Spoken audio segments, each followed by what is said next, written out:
Hola, mi nombre es Catalina Barea y junto a Ana Catalina Sepúlveda y Valentina Quesada presentaremos nuestro ensayo titulado ¿El aborto es aún un tema tabú?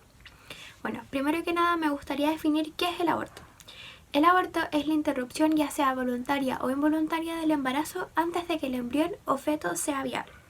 Existen dos tipos de aborto. El primero es el aborto inducido, que ocurre de manera involuntaria y natural, y se asocia generalmente a alteraciones genéticas que impiden el desarrollo del feto. El segundo es el aborto voluntario, el que se asocia a métodos artificiales, ya sea mecánicos como es el legrado por aspiración o al uso de drogas como es el caso del misoprostol. A pesar de que existen diversos debates acerca del aborto, pareciera ser que una parte de la población aún no se encuentra bien informada acerca de este tema, impidiéndoles formar una idea clara acerca de qué es el aborto, llegando a tildarlo como un tema tabú. Es por esto que este ensayo tiene como finalidad evidenciar la falta de información que poseen las personas con temas referentes al aborto, al igual que sus problemáticas y consecuencias, para lograr responder a las siguientes interrogantes. En caso de que se apruebe una ley del aborto libre, ¿habrían suficientes doctores para realizarlos? ¿Está la población lo suficientemente informada acerca de temas relacionados con el aborto? ¿Qué tipos de abortos poseen más casos? ¿Los de espontáneos o de otro tipo?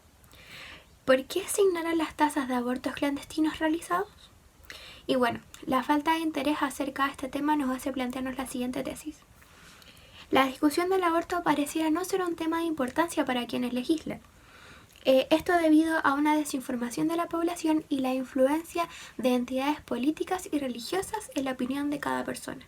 ¿Qué es el aborto inducido?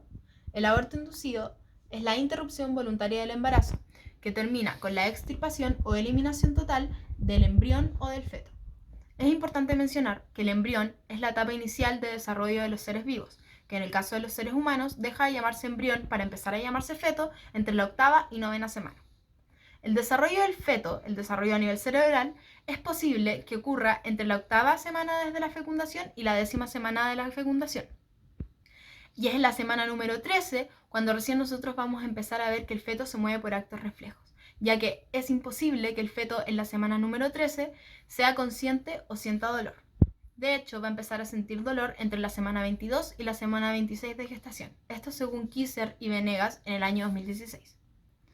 Es posible darnos cuenta que el tema del aborto ha sido un tópico de debate no solamente a nivel país, sino que a nivel mundial podemos ver que está lleno de gente con distintas posturas. Posturas que pueden ser llevadas por un sesgo político, un sesgo religioso o incluso un sesgo educacional. Es importante que siempre a la hora de plantear un voto sobre un tema que nos parece importante, tengamos respaldándonos información verídica y actualizada. Cuando nos damos cuenta de la cantidad de debates que hay a nivel país sobre el aborto, muchas veces es posible percatarse de que no se está cumpliendo con el informarse antes de opinar. Y también muchas veces es posible que veamos que se interponen las posturas religiosas en este tema. Esto se refleja en que la cantidad de información sobre el aborto que hay al alcance de todos los chilenos y todas las chilenas deja mucho que desear. Y es por esto que el aborto inducido es un tema y ha sido un tema tan controversial. Primero, entendamos a grandes rasgos el aborto en Chile. Tal y como dice la Biblioteca del Congreso Nacional de Chile en el año 2019, la ley número 21.030 permite la interrupción voluntaria del embarazo bajo tres causales en establecimientos de salud. Causales que son inviabilidad fetal, peligro de la madre y violación sexual. Esta última sujeta a plazos acotados, que son 12 semanas de gestación en el caso de adolescentes y mujeres mayores de 18 años, mientras que para niñas menores de 14 años se prevé un plazo de 14 semanas de gestación. Es importante entender las leyes y cómo funcionan dentro de nuestro país para poder ponerlas en acción, llevarlas a cabo y, como es el fin de este ensayo, entender y lograr formar una opinión que esté fundamentada, para no caer en confusiones creadas por otras opiniones como estas. Cito: la interrupción de un embarazo puede ser una experiencia traumática, a lo que se suma la percepción de haber realizado un acto considerado criminal, el miedo de vivir la condena social y la necesidad de mantener todo en silencio.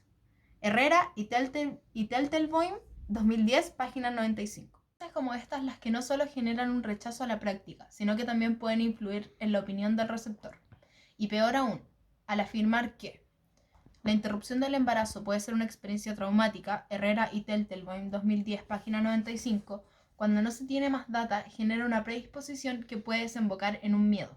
Un miedo que no está fundamentado porque el aborto sea una intervención quirúrgica al cuerpo, sino que es un miedo que se basa en el qué dirán de mí o el qué van a pensar después de que haga esto. Un miedo a no ser apoyado. Porque si algo tenemos certeza es que puede pasar en nuestro país que incluso ningún médico, ya sea obstetra o ginecólogo, brinde apoyo a las mujeres que van a realizarse un aborto, incluso cuando éstas se encuentran bajo las 3 causales estipuladas por la ley. La falta de apoyo por parte del personal de la salud es totalmente legal y esto, según el MinSal, en el año 2019 se conoce como objeción de conciencia. La objeción de conciencia permite a los matrones, matronas, ginecólogos o técnicos de pabellón abstenerse a realizar un aborto, aunque este aborto se encuentre bajo las 3 causales estipuladas por la ley número 21.030. Esto deja en evidencia que el área de técnicos de la salud que se niegan a realizar un aborto, ya sea libre o bajo 3 causales, es muy grande hasta el día de hoy. Como consecuencia de la gran cantidad de médicos objetores que existen hoy en día en nuestro país, las tasas de aborto clandestino solamente van en aumento. Esta problemática afecta principalmente a las mujeres que diariamente tienen que enfrentarse con esto. Estas mujeres, al no poder dirigirse a un centro asistencial, tienen que dirigirse a un centro de carácter ilegal que realice abortos clandestinos, poniendo su vida en riesgo. Datos del año 2012 señalan que existen 60.000 abortos clandestinos y en el año 2015 esta cifra alcanzaría a 300.000. Las variadas cifras de aborto clandestino son productos de estudios estimativos con métodos de medición indirecta sobre el aborto clandestino. Díez y Fernández, año 2018, página 63. Tal y como dice la cita anterior, las cifras de abortos clandestinos solamente son estimativas, ya que esto es de carácter ilegal. Por ende, no podemos y no tenemos cómo saber cuál es la cantidad de mujeres que mueren anualmente por realizarse abortos clandestinos.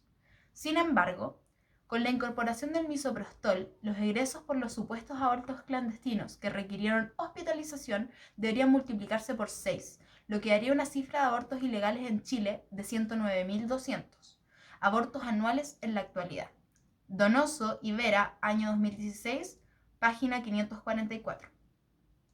Por la cita anterior se puede dilucidar que la cantidad de abortos clandestinos que existe es muy grande, y aún así, este es un tema que gran parte de la sociedad parece invisibilizar.